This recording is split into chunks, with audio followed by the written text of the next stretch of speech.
Isang maingat, konserbatibo at underrated na leader ng bansa. Nagsilbi bilang ika-4 na Pangulo ng Pilipinas mula 1944 hanggang 1946. Siya ay walang iba kundi si Sergio Osmeña Sr. na naging Vice Presidente sa ilalim ni Pangulong Quezon.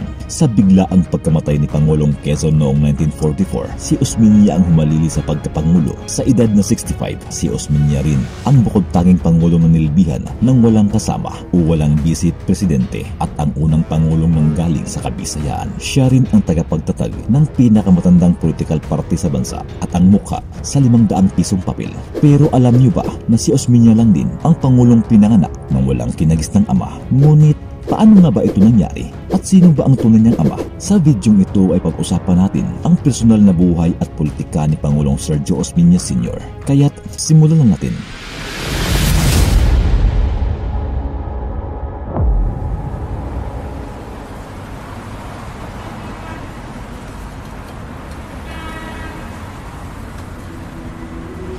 Si Osmeña ay nagmula sa prominenteng angkan ng pamilyang mistisong Chino. Pinanganak noong 9 ng Setyembre taong 1878 sa lungsod ng Cebu at nag-aral sa San Juan de Letran at nagtapos ng abogasya sa Universidad ng Santo Tomas na naging kamag-aral niya ang nooy pangalawang Pangulo ng bansa na si Manuel L. Quezon.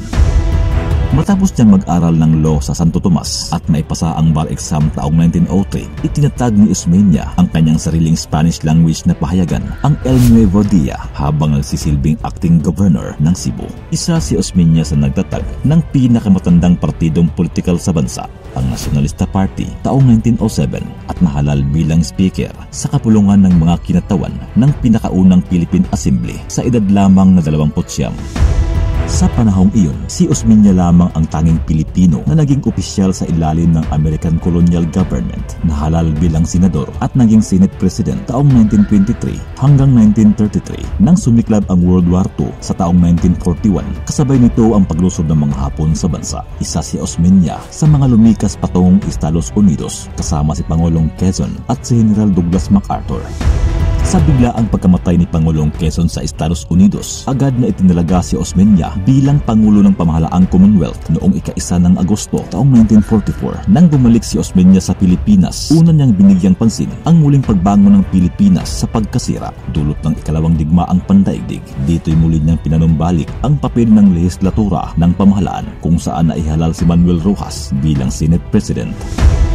Tinutukan rin ng pamahalaang Osmeña ang rehabilitasyon ng Philippine National Bank upang umangat muli ang ekonomiya ng bansa. Sa katunayan, sa kanyang pamamahala ay naging miyembro tayo ng International Monetary Fund at International Bank for Reconstruction and Development. At para mapanatili ang magandang ugnayan natin sa ibang bansa, nakiisa si Osmeña upang maging bahagi ng United Nations.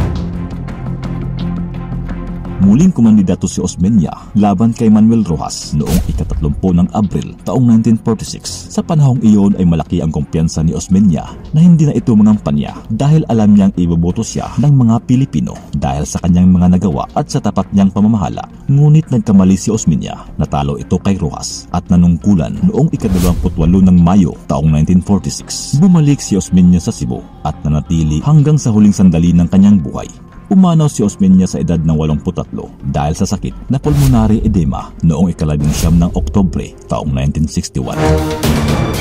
Pero bakit pinanganak si Osmeña na illegitimate at sino ang tunay niyang ama?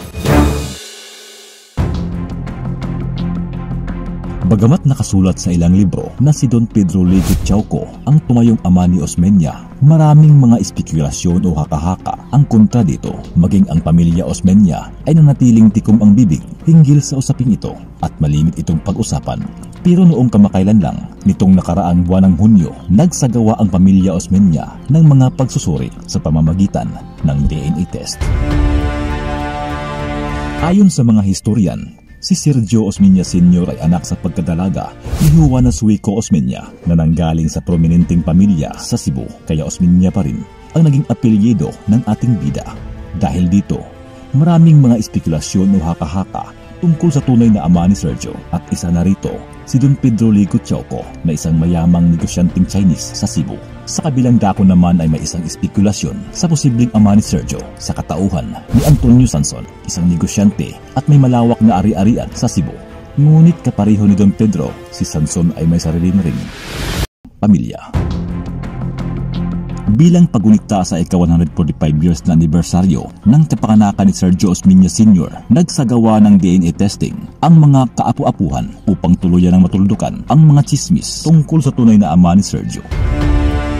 Ayon sa Esquire Philippines, sa tulong ng genealogist na si Todd Salis Lucero at historian at national artist for literature na si Dr. Rachel Muhabe, ang DNA test ay isinagawa kasama ang partisipasyon ng mga lalaking kaapu-apuhan ni Sergio Osmeña Sr. Siyempre nandoon ang pamilyang Osmeña, Gutchauco at pamilya Sanson, kasama sina dating Cebu City Mayor Tomas Osmeña, Ronnie Sanson at isang hindi pinangalanang kamag-anak ng Gutchauco. Sa pagsusuring ito, lumalabas na halos 100% tugma sa pamilya Sanson. Ito ay patunay lamang na si Don Antonio Sanson ang tunay na ama ng ating ika-4 na Pangulo ng Pilipinas. Kilala si Pangulong Osmeña bilang isang maingat, mapagkumbaba, pribado sa personal na buhay at konserbatibong tao. Sa kabila ng pagiging illegitimate na anak, hindi ito naging hadlang sa kanyang buhay politika, bagkus ay pinamunuan niya ang bansang winasak ng digmaan ng walang pag-iimbot at buong katapatan.